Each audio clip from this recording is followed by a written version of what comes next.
Issue বুলি তেখেতসকলে কৰি দিব নোৱাৰিলে হয়। ইয়াৰ হয়তো কোনোবা বিজেপিয়ে মাথা মাৰিব, কোনোবা কংগ্ৰেছে মাথা মাৰিব, কোনোবা অন্যান্য বহুত দলে মাথা মাৰিব ইয়াতে, কিন্তু শেষ আহি ইয়াত আঞ্চলিক দলেহে ইয়াত মাৰিব। কাৰণ আঞ্চলিক পাৰ্টিৰ বুকুত, আঞ্চলিক পাৰ্টিৰ হাৰে হিমজুৱে এই অঞ্চলৰ প্ৰত্যেকটো জনগোষ্ঠীৰ কাৰণে যি কৰিব লাগে সেইবিলাক গোটেইখিনি কথা সোমাই আছে।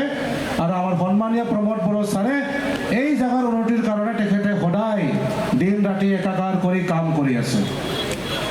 সেইকাৰণে আপোনালোক সকলোৱে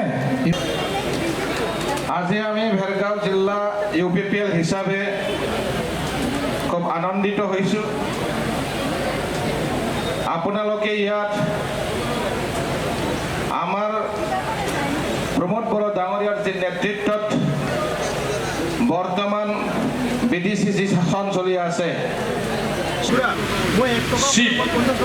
প্ৰমোদ বড়ো ডাঙৰীয়াৰ নেতৃত্বত, গোবিন্দ চন্দ্ৰ বসুমতাৰীৰ নেতৃত্বত, তেওঁলোকৰ নেতৃত্বতে আজি এই অঞ্চল শান্তি স্থাপন কৰা হ'ল। ইয়াৰ বাবে আমি ভাৰত চৰকাৰ, নৰেন্দ্ৰ মোদী আৰু লগতে অসম চৰকাৰৰ chief minister doctor Himanta Biswa শৰ্মাকো আমি ধন্যবাদ জ্ঞাপন কৰিছোঁ। কাৰণ তেওঁলোকে এই সমস্যাটো সমাধান কৰাৰ ক্ষেত্ৰত বাস্তৱ ৰিয়েল ষ্টেপটো তেওঁলোকে লৈছিলে। ইয়াৰ কাৰণে তেওঁলোকক আমি ধন্যবাদ জ্ঞাপন কৰিব লাগিব।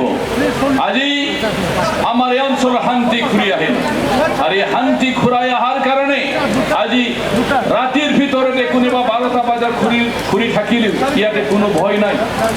এটা সময় আছিলে কালাইগাঁৱৰ পৰা কালাইগাঁৱৰ মানুহবিলাকে টংলাত আহিব নোৱাৰে, ডিমাকুছিৰ মানুহবিলাকে টংলাত আহিব নোৱাৰে। এটা জাতি জনগোষ্ঠীয়ে এটা আনটো জাতি জনগোষ্ঠীৰ ঘৰত সোমাবলৈ ভয় কৰা এনেকুৱা পৰিৱেশ হৈছিলে।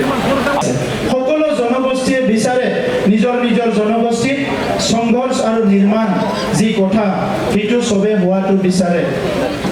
সংঘৰ্ষটো চবে কৰে। আজি ইয়াত ৰাভা জনগোষ্ঠী আছে, ইয়াত আমাৰ বঙালীসকল আছে, ইয়াত আমাৰ মাইনৰিটিসকল আছে, বড়ো আছে, শৰণীয়া আছে, কোচ ৰাজবংশী আছে, আদিবাসী আছে, গোৰ্খা আছে, বিভিন্ন জনগোষ্ঠী আছে। প্ৰত্যেকটো জনগোষ্ঠীয়ে প্ৰথমতে মানুহ হিচাপে জীয়াই থাকিব বিচাৰে